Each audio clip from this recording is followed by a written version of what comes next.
jangan sampai gue nikah lagi sama yang keempat, jadi persoalan sama istri gue yang ketiga nih. Jadi gue saat ini nih karena ketemu yang 29 dan ketemu yang 25, di tengah ini gue nggak pernah merasa 62 loh. Jadi gue kemampuan gue nih, energi gue nih semua gue harus ikutin dia. Wah, biasa banget sih istrinya yang ketiga, Bang. Ini kacau deh pokoknya. Kacau banget, Bang. Gue nggak pernah punya pikiran ke situ. Jadi gue nih nggak nalar loh. Kok begini? Aku juga nggak nalar. Aku Iya. pengen ketemu sama istri-istrinya gitu. Kok bisa sih, Mbak? Gitu ya.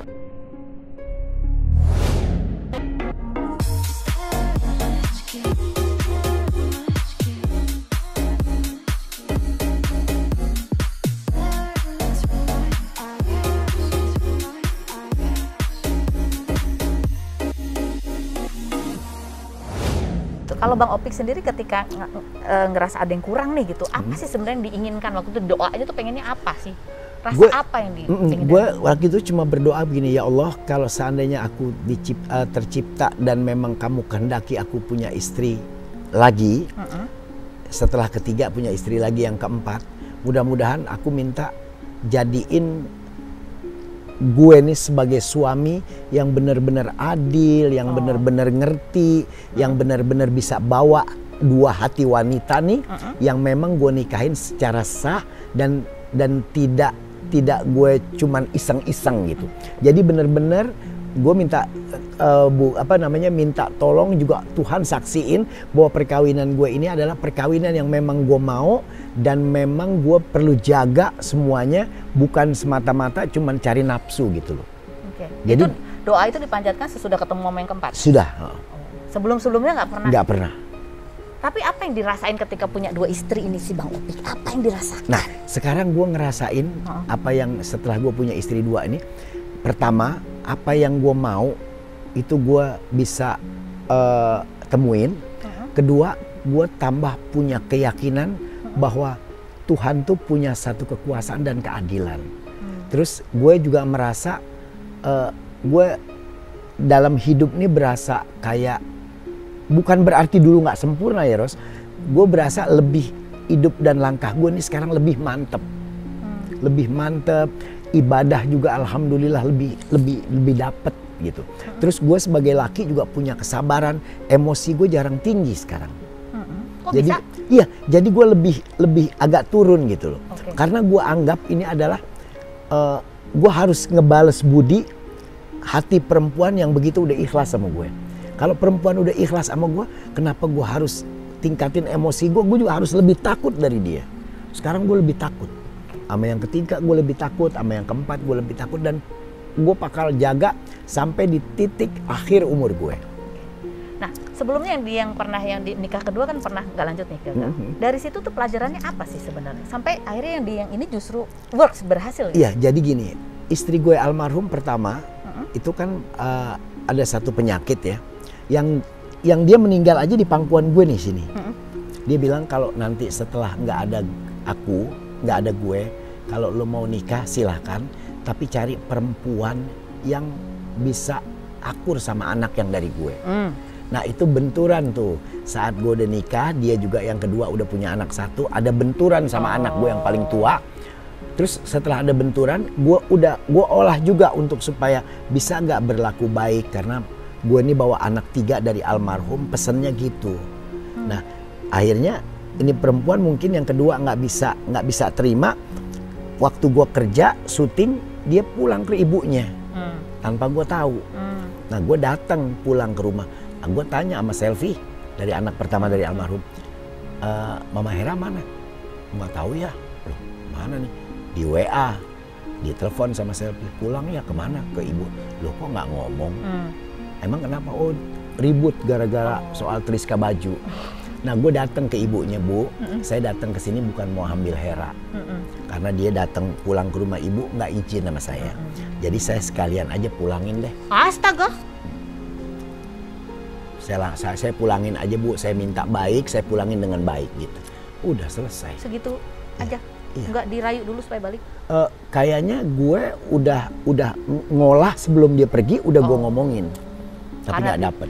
karena tidak apa ya, maksudnya amanah dari istri pertama itu yang tetap dipegang. Nah terus sekarang yang ketiga sama yang keempat, amanah yang gue punya dari almarhum, mereka punya nih, tapi belum gue bilangin loh.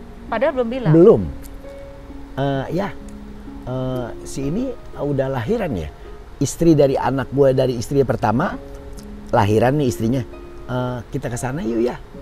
Nah gue kan punya rumah nih di Condet, rumah gue, rumah anak pertama, rumah anak kedua, ketiga di situ semua. Jadi gue muter aja. Nah yang keempat itu paling kalau gue naik motor 3 menit ke rumahnya. Jadi semuanya di Condet. Jadi kalau mau ketemu semua ngumpul ngeriung sama-sama aja udah. Jadi gue lebih tunduk banget sekarang. Lebih teratur juga. Lebih teratur dan gue lebih salut banget sama yang namanya perempuan. Sekarang nih gue lebih salut sama perempuan. Makanya gue bilang kalau ada yang punya istri satu, bentuk apapun nama kamu yang namanya istri, harus kamu lebih salut. Karena perempuan hatinya, semuanya, sehatnya kamu, panjang umurnya kamu, rezeki kamu adanya di perempuan. Gitu ya? Jadi gue selalu bilangin lo hati-hati sama istri. Jadi ketika istri yang ketiga ini udah ikhlas ridho, istri yang keempat juga bisa nerima keadaan, bisa merangkul juga istri ketiga ini jadi sahabat gitu. Jalannya kehidupannya Bang Opik merasa lebih lancar. Lebih lancar dan gue lebih tidak jadi pembohong. Seandainya istri ketiga nggak ngizinin, 2 tahun setengah nggak ada hasilnya. Gue rasa gue hidup yang kayak busa di tengah laut kayaknya gue hidup. Gue kesana, gue kemari. Mungkin lama-lama gue tambah tua, hidup gue tambah ditumpukin sama kebohongan aja. Harus nyari yang lain memang. Iya, jadi gue nih kayaknya memang harus klik di 2 persoalan gitu loh. Setelah gue dapet 2 ini, ternyata gue jalan lebih tenang gitu, nggak begini gitu. Wah tadinya mah. Kan kadang-kadang perempuan suka nanya nih, misalnya yang ketiga ya terutama ya gitu. Mau nikah lagi, Bang? Emang apa yang kurang sih dari aku? Udah nggak cinta lagi? Dulu nikah sama aku cinta nggak sih? Gitu. Betul. Jawabannya apa itu jawabannya? Jadi gue selalu bilang, baik ada di elo, sempurna ada di elo, sabar ada di elo. Terus apa lagi? Ya terus memang gimana ya? Gue nggak bisa ngebohongin hati gue.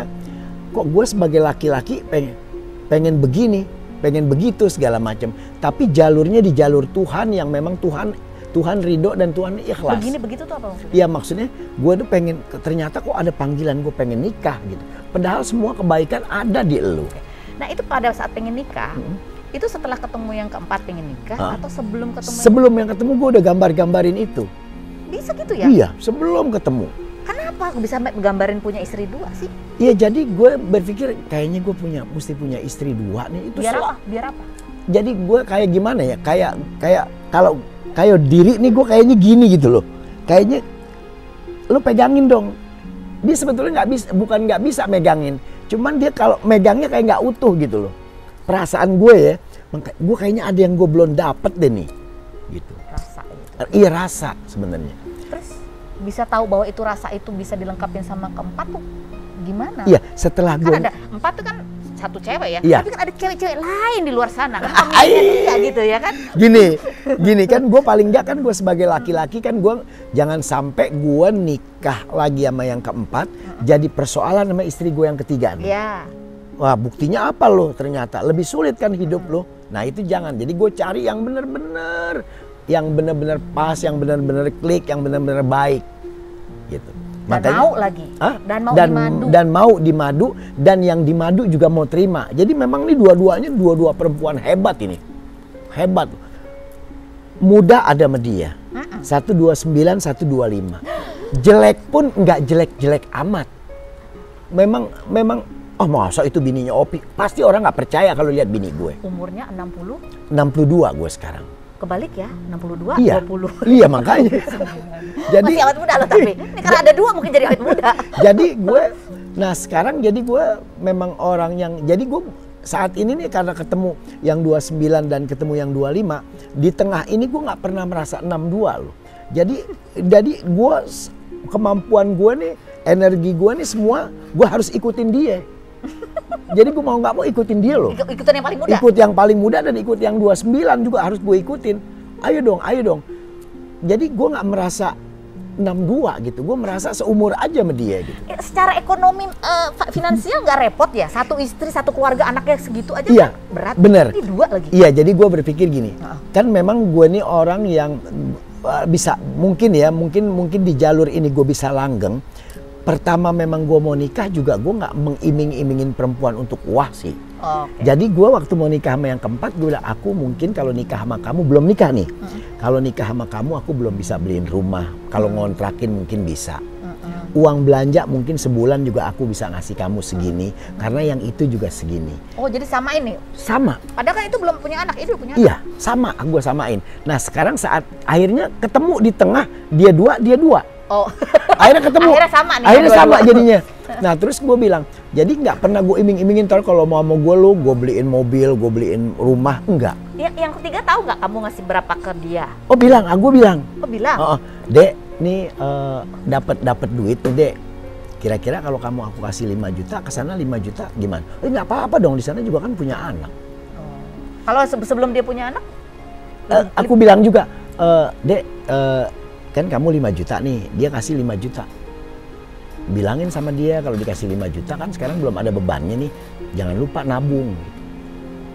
Wah biasa banget sih istrinya yang ketiga Bang. Ini kacau deh pokoknya. Kacau banget Bang. Gue nggak pernah punya pikiran ke situ. Dan dia pun juga kadang-kadang suka ngasih pendapat gitu. Kadang-kadang mereka nih, contohnya ya, perhiasan ya. Umpamanya dia mau kondangan nih, dia nih yang ketiga nih, atau yang ketiga mau kondangan. Dek, kamu masih cincin kamu yang dibeliin ayah sama gelang masih ada nggak? Ada, aku pinjam dulu dong. Aku mau kondangan. Oh iya ntar aku titipin ayah deh Kak, atau anak-anak aja suruh kesini ambil Kak. Jadi gue nih nggak nalar loh. Kok begini? Aku juga nggak nalar. Aku pengen ketemu sama istri-istrinya gitu. Kok bisa sih Mbak gitu ya? Mungkin Mbak mesti. Oke, finansial gitu ya. Iya. Secara stamina gimana? Stamina gini, Ros, kita nih laki-laki nggak ada loh yang diciptain lemah. Kita nih bisa kuat bagaimana akhlak istri kita, Ros. Oke. Jadi akhlak istri. Akhlak istri. Jadi karakter istri, sifat istri itulah yang menyebabkan suami jadi strong. Misalnya. Contohnya, kalau dia pulang kan paling nggak kita, mungkin di hati kita nih, gue kayaknya males banget bikinin dia kopi. Gue males banget kayaknya masakin air anget buat dia mandi. Tapi kalau kita udah mulain itu, begitu dia pulang, aduh sayang kayaknya capek banget nih kamu pulang gitu. Mau makan dulu, mau ngopi dulu, apa mau mandi dulu nih aku siapin. Mustahil deh suami kita nggak strong kalau kita punya pribadi begitu sebagai istri. Strong. Bener. Gak pernah ada cemburu-cemburunya nih? Kalau cemburu sih udah pasti manusia, manusiawi ya dia cemburu, udah pastilah. Kamu di sana, jadi gue selalu harus minta izin kalau apa-apa. Baik yang ketiga, baik yang keempat, gue harus minta izin. Kalau gue mau beliin baju yang ketiga, gue harus ngomong sama yang keempat. Kalau gue mau beliin baju yang keempat, gue harus ngomong sama yang ketiga. Kadang-kadang mereka bareng loh, Ros. Gue pernah ajak dia ke Puncak tuh kan ada apa sih? Factory outlet. Iya itu. Gue pernah bareng-bareng. Yang 3 teriak. Ini bagus nih. Ini bagus nih buat si Win nih. Win sama Kay kan lah perempuan tuh. Oh iya tuh. Bisa aja Kak milihnya. Ntar dia juga teriak, Kak ini kaos ini cakep buat si Bilal nih. Gitu. Astaga, beruntung banget ya? Ya, jadi gue makanya sebagai laki-laki udah dikasih keberuntungan sama Tuhan, gue mesti berhenti dan gue mesti selesai sama Tuhan. Udah jangan aneh-aneh Nggak aneh-aneh lagi. Ini jalankan ibadah ini dengan ibadah dengan sebaik-baiknya sampai kita selesai. Mudah-mudahan mereka juga bisa bawa diri, bisa jadi istri-istri yang salehah. Nah, bagi waktunya tuh gimana Bang Opik? Kan seminggu ada 7 hari ya? Iya. Berapa hari? 1 hari setiap hari itu. Jadi gue dari sini. Besok maghrib gue kesini, besok maghrib gue pulang ke sini. Jadi sehari-sehari.